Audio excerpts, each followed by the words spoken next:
How to fix you need to verify your account before you perform this action in Discord. Hi guys, in this video, I'm going to show you step by step that how you can fix the issue of verifying your account before performing any action on Discord. So let's dive in. First, you simply have to open your Discord app on your phone. It's going to bring you to this page.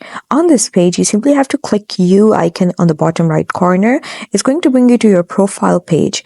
Once you're on your profile page, you'll see this settings gear on the top right corner and simply click it.